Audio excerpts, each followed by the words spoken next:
Everything that you do in your life, you have to have a thought before you initiate an action. So if you believe that your thoughts have something to do with your destiny, like any great leader in history understands that, the first thing you have to do is you have to decide, are you going to be defined by a vision of the future, or are you going to live by the memories of the past? Most people wake up in the morning and your brain is a record of the past. It's an artifact of everything you've learned and experienced to this moment. It's a memory bank.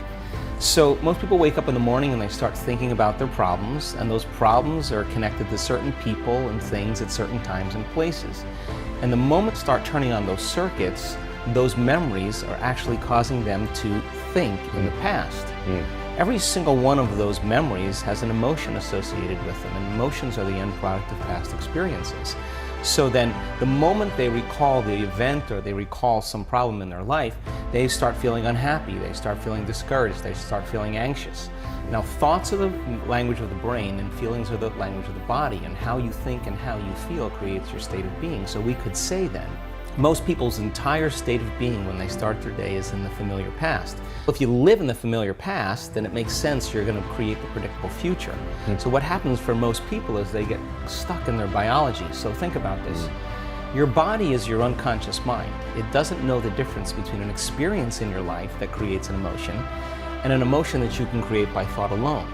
So if you're living by the same emotion every single day, and those emotions are influencing your thoughts, and you can't think greater than how you feel, or feelings have become the means of thinking, you're thinking in the past. Your lens of the future is going to be colored by the past, so you can't see possibilities. So most people like to wait for crisis or disease or diagnosis before they wake up enough to see. The challenge is that biology tends to be redundant. If you keep thinking the same thoughts, and those thoughts begin to fire certain circuits in your brain, the nerve cells that fire together wire together, so all of a sudden you start getting hardwired, and those are the thoughts that you can think the easiest. At the same time, those thoughts produce chemicals called emotions, and the next thing you know, your body gets accustomed to living by the same emotions, and it could be guilt, it could be unhappiness, it could be pain, but at least it's familiar to you, at least you can predict it. So some people would rather cling to the familiar than take a chance in possibility. So for most people then, they say, I don't really see how my thoughts have anything to do with my destiny. That's because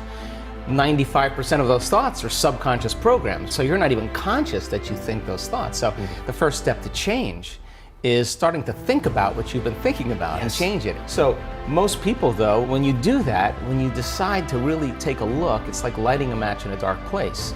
So you feel uncomfortable. So it's easier to turn on your TV, it's easier to play with your cell phone, to distract yourself from those feelings. When you understand that change really requires becoming uncomfortable to a certain degree, and that's normal, that you're leaving the known and you're stepping into the unknown, then it begs the question, what thoughts do you want to fire and wire in your brain? Because your attention on those thoughts begins to reorganize circuitry, mold the brain.